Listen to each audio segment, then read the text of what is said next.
Vijayapura CM ಸಿದ್ದರಾಮಯ್ಯನವರು ಇಂದಿನ ಅವಧಿ ಅವರ ಮಾಜಿ ಮುಖ್ಯಮಂತ್ರಿ ದೇವರಾಜ ಅರಸು ಅವಧಿಗೆ ಸಾಮಾನ್ಯವಾಗಿದ್ದು, ರಾಜ್ಯದೆಲ್ಲೆಡೆ ಮುಖ್ಯಮಂತ್ರಿ ಅವರಿಗೆ ಶುಭಾಶಯಗಳ ಮಹಾಪೂರ ಹರಿದು ಬರುತ್ತಿದ್ದು, ಇಂದು ವಿಜಯಪುರ ನಗರದಲ್ಲಿ ಮಾಧ್ಯಮಗಳಿಗೆ ಪ್ರತಿಕ್ರಿಯೆ ನೀಡಿದ ಸಚಿವರಾದ ಎಂ. ಬಿ. ಪಾಟೀಲ್, ಸಿಎಂ ಸಿದ್ದರಾಮಯ್ಯನವರು ಮತ್ತು ದೇವರಾಜ ಅರಸು ಇಬ್ಬರು ಮುತ್ಸದ್ದಿ ನಾಯಕರು. ದೇವರಾಜ ಅರಸು ಅವರು ಬಡವರು, ದಲಿತರ ಧೀಮಂತ ನಾಯಕರಾಗಿ ಬೆಳೆದವರು.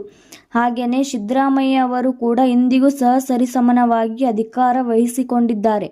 ನಾಳೆ ಇದನ್ನು ಮೀರಿಸುತ್ತಾರೆ. ಅವರದು ಒಂದು ಹೋರಾಟದ ಹಾದಿಯಾಗಿದ್ದು, ರೈತರು, ಬಡವರು ಮತ್ತು ಮಹಿಳೆಯರ ಬಗ್ಗೆ ಅಪಾರವಾದ ಕಾಳಜಿಯನ್ನು ಹೊಂದಿರುವಂಥವರು. ಸಿಎಂ ಸಿದ್ದರಾಮಯ್ಯ ಅವರು ರಾಜ್ಯದಲ್ಲಿ ಅನೇಕ ಯೋಜನೆಗಳನ್ನು ಜಾರಿಗೆ ತಂದಿರುವಂಥವರು. ವಿಶೇಷವಾಗಿ ಅನ್ನಭಾಗ್ಯ ಯೋಜನೆ ಬಡವರಿಗೆ ಮತ್ತು ಮಹಿಳೆಯರಿಗೆ ಉಚಿತ ಬಸ್ ಸೌಲಭ್ಯ ಒದಗಿಸಿದ್ದು ವಿಶೇಷವಾಗಿದೆ ಎಂದರು. ಇನ್ನು ಬಿಜೆಪಿ ನಾಯಕರ ಪ್ರಶ್ನೆಗೆ ಉತ್ತರಿಸಿದ ಅವರು, ನಮ್ಮ ಸಾಧನೆ ಏನಿದೆ ಎಲ್ಲರಿಗೂ ಗೊತ್ತು. ಅದಲ್ಲದೆ ನಾವು 2 ಕಾಲಾವಧಿಗೆ ಸಿಎಂ ಅವರನ್ನು ಆಯ್ಕೆ ಮಾಡಿದ್ದೇವೆ. ನಿಮ್ಮ ಸಾಧನೆ ಏನೆಂದರೆ ನೀವು ಮಾಜಿ ಸಿಎಂ ಯಡಿಯೂರಪ್ಪ ಅವರ ಕಾಲಾವಧಿಯನ್ನು ಪೂರ್ಣ ಮಾಡಲು ಬಿಡಲಿಲ್ಲ. ಇದು ನಿಮ್ಮ ಸಾಧನೆನಾ ಎಂದು ಸವಾಲು ಹಾಕಿದರು.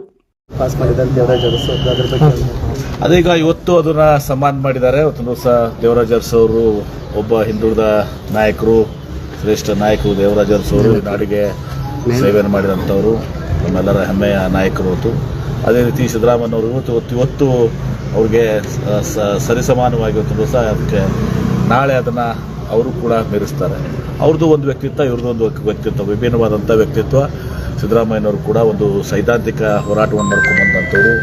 ಇವತ್ತು ಕೃಷಿಕರಾಗಿ ಜನಿಸಿ ಇವತ್ತು ಭಾಳಷ್ಟು ಹಿಂದುಳಿದ, ಅಲ್ಪಸಂಖ್ಯಾತ, ದಲಿತರು, ಬಡವರ ಬಗ್ಗೆ ಮತ್ತು ರೈತರ ಬಗ್ಗೆ ಒಂದು ಅಪಾರವಾದಂಥ ಕಾಳಜಿಯನ್ನು, ಬದ್ಧತೆಯನ್ನು ಹೊಂದಿದಂಥ ಒಬ್ಬ ಸಮಾಜವಾದ ಹಿನ್ನೆಲೆಯಿಂದ ಬಂದಂಥ ನಾಯಕರು.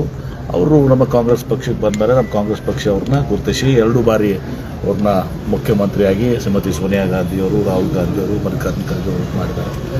ಅವರು ಕೂಡ ಅನೇಕ ಯೋಜನೆಗಳನ್ನ ಇವತ್ತು ಸಹ ನಮ್ಮ ರಾಜ್ಯದಲ್ಲಿ, ವಿಶೇಷವಾಗಿ ಅನ್ನಭಾಗ್ಯ, ಹಸಿದವರಿಗೆ ಯಾರೂ ಕೂಡ ಹಸಿದು ಹೊಟ್ಟೆಲಿ ಮಲಗಬಾರ್ದು ಅಂತೇಳಿ ಅನ್ನಭಾಗ್ಯ ಯೋಜನೆಯನ್ನು, ಕ್ಷೀರಭಾಗ್ಯ, ಕೃಷಿ ಭಾಗ್ಯ, ಈಗ ಪಂಚ ಗ್ಯಾರಂಟಿಗಳನ್ನು ಮಾಡೋ ಮೂಲಕ ಇವತ್ತು ಮತ್ತು ಹಣಕಾಸಿನ ಸಚಿವರಾಗಿ ಸುಮಾರು 14 ಬಜೆಟ್ಗಳನ್ನ ಇವತ್ತು ಮಾಡಿ ದಾಖಲೆಯನ್ನು ನಿರ್ವಹಿಸಿದ್ದಾರೆ.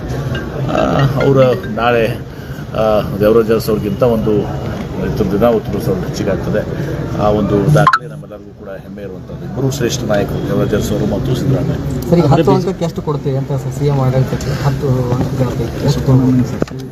10ಕ್ಕೆ 11 ಕೊಡಬೇಕು. 11 ಸರ್, ಈಗ ಕೆಲವು ಆದರೆ ಬಿಜೆಪಿಯವರು ಇದನ್ನು ವಿರೋಧ ಮಾಡ್ತಾ ಇದ್ದಾರೆ. ಏನು ಸಾಧನೆ ಏನು ಮಾಡೋಕ್ಕಾಗತ್ತೆ? 4 ವರ್ಷ ಏನು ಸಾಧನೆ ಮಾಡಿದ್ರು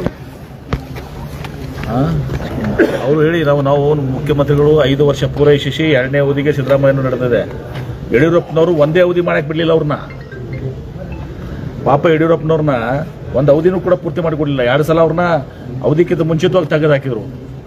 ಅದನ್ನು ಕೇಳ್ರಿ ಬಿಜೆಪಿ ಅವ್ರಿಗೆ.